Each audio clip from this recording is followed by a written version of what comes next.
This channel does not promote any violent, harmful, or illegal activities. All content provided by this channel is meant for an educational purpose only.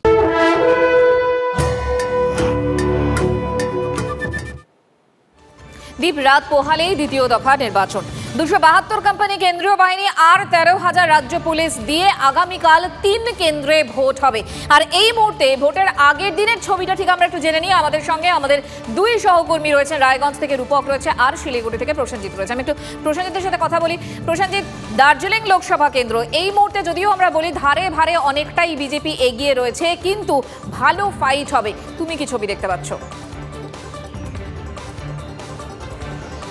একদম নিঃসন্দেহে fight হবে। এই যে 3টে কেন্দ্রে vote হবে, 3টে কেন্দ্রেই ফাইট হবে। তার মধ্যে অন্যতম নজর কাড়া কেন্দ্র নিঃসন্দেহের দার্জিলিং। তার কারণ দার্জিলিংয়ের রাজনৈতিক সমীকরণে পারদে পারদে চমক আমরা গত কয়েকদিনের প্রচারে দেখেছি।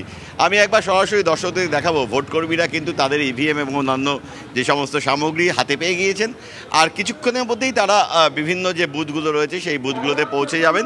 শেষ মুহূর্তে তারা একবার ঝালিয়ে নিচ্ছেন, কী কী পেলেন সমস্ত কিছু হিসেব নিকেশ বুঝে নিচ্ছেন। এবং আরেকটা জিনিস মাথায় রাখতে হবে, প্রবল গরমের মাঝে এবার ভোট হচ্ছে, সেই কারণে কিন্তু ভোটকর্মীদেরকে ওয়ারেস দেওয়া হচ্ছে। আমি এবার কথা বলি, দাদা আপনার নাম কি?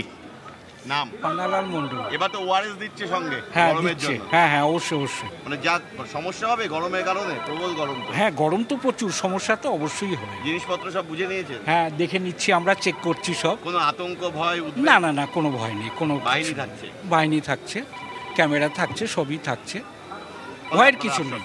হ্যাঁ, আমরা যথেষ্ট। একদম দেখতেই পেলে ভোটকর্মীরা বলছেন যে তারা আশ্বস্ত, কারণ কেন্দ্রীয় বাহিনী প্রত্যেকটি বুথে থাকছে, সমস্ত বুথ থেকে ওয়েবকাস্টিং হবে। শিলিগুড়ি ডিসিআরসি কেন্দ্র বা বিভিন্ন যে ভোটকর্মীরা তারা কিন্তু সকাল থেকে দফায় দফায় এসেছেন এবং ইভিএম বুঝিয়ে নিয়ে সরাসরি তারা ভোট কেন্দ্রের দিকে যাচ্ছেন। সেই ছবি দর্শকদের সরাসরি তুলে ধরছি। দীপ, সঙ্গে থাকো প্রসেনজিৎ।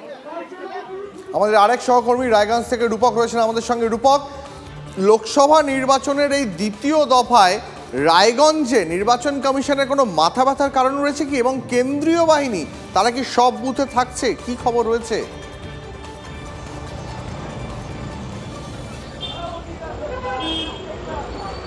দেখো দীপ, রায়গঞ্জ হচ্ছে এমন একটা কেন্দ্র যেখানে কিন্তু 2টো করে ইভিএম থাকছে এবং ইতিমধ্যে ভোটকর্মীরা কিন্তু রায়গঞ্জের এই ডিসিআরসিতে তারা জড়ো হয়েছেন এবং অনেকেই ইভিএম এবং অন্যান্য ভোটের যে সামগ্রীগুলো রয়েছে সেগুলো তারা সংগ্রহ করছেন এবং পুরো এলাকাটা কিন্তু কেন্দ্রীয় বাহিনী এবং রাজ্য পুলিশ দিয়ে ঘিরে রাখা হয়েছে।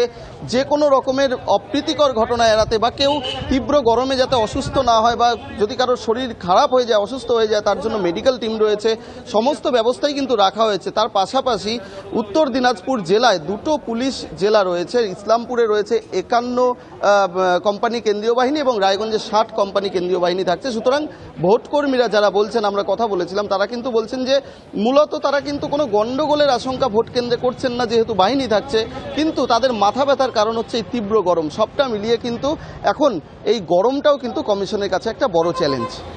দীপ, অনেক ধন্যবাদ রূপক তোমাকে।